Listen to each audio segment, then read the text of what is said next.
Renungan Tetes Embun. Sobat Katolikana yang dikasihi dan mengasihi Tuhan, kita berjumpa lagi dalam program Renungan Tetes Embun yang dipersembahkan oleh Radio Katolikana. Mari kita siapkan hati untuk mendengarkan firman Tuhan.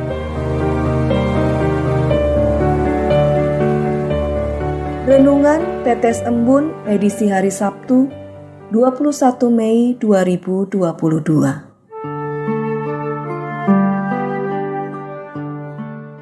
Pengikut Kristus berani menderita? Inspirasi kitab suci diambil dari Injil Yohanes bab 15 ayat 20. Ingatlah apa yang telah kukatakan kepadamu. Seorang hamba tidaklah lebih tinggi daripada tuannya. Jikalau mereka telah menganiaya aku, mereka juga akan menganiaya kamu. Jikalau mereka telah menuruti firman-Ku, mereka juga akan menuruti perkataan-Mu. Sobat Katolikana, setiap orang dipanggil dan diutus sesuai dengan bidang kehidupan yang digelutinya. Perutusan kita, baik dalam panggilan hidup berkeluarga, karir, maupun sebagai imam dan biarawan atau biarawati, tentulah tidak mulus dan aman-aman saja. Banyak tantangan yang kita hadapi, misalnya disakiti, dihina, dibenci, dan dikucilkan bila melakukan sesuatu yang baik dan benar. Bahkan diremehkan, tidak dipercaya, dan seterusnya. Apakah Sobat Katolikana pernah merasa disakiti, dihina, dikucilkan, atau pernah merasa diperlakukan tidak adil? Bahkan pernah dikhianati oleh orang kepercayaan? Pengalaman itu memang sangat menyakitkan. Namun, apakah kita berani menerimanya sebagai anugerah untuk mendewasakan hidup rohani kita? Kedewasaan hidup seseorang bukan terletak pada pendidikan tinggi yang dimilikinya, melainkan pada cara ia menyikapi dan menerima semua pengalaman hidup, baik yang menyakitkan maupun yang menggembirakan, sebagai suatu anugerah.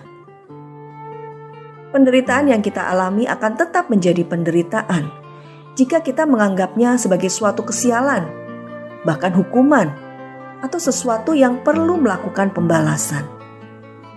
Tapi, akan menjadi berkat dan rahmat ketika kita mau menerimanya demi Kristus dan menyatukan serta menyerahkan apa yang kita alami dalam penderitaan Kristus. Ya, itulah konsekuensi mengikuti Yesus.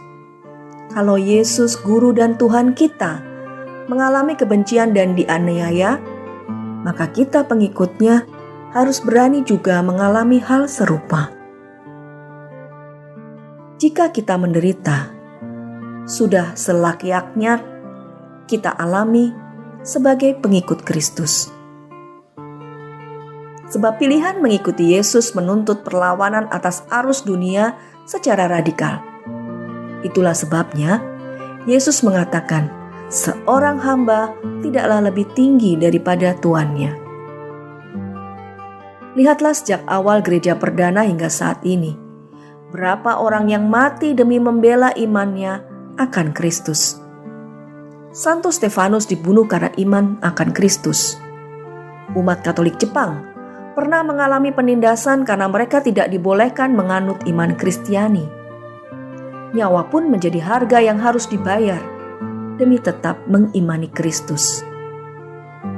Di Indonesia atau negara lain juga tidak jarang umat Katolik mengalami perlakuan tidak adil.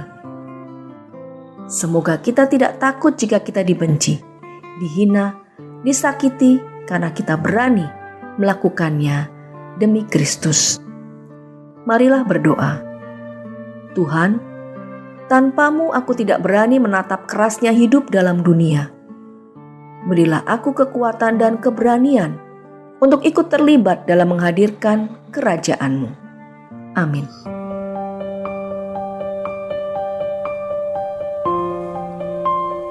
Demikian Anda telah mendengarkan Tetes Embun yang dipersembahkan oleh Radio Katolikana. Renungan Tetes Embun bisa Anda simak di Radio Katolikana, media sosial Radio Katolikana, dan YouTube Katolikana. Terima kasih dan sampai jumpa.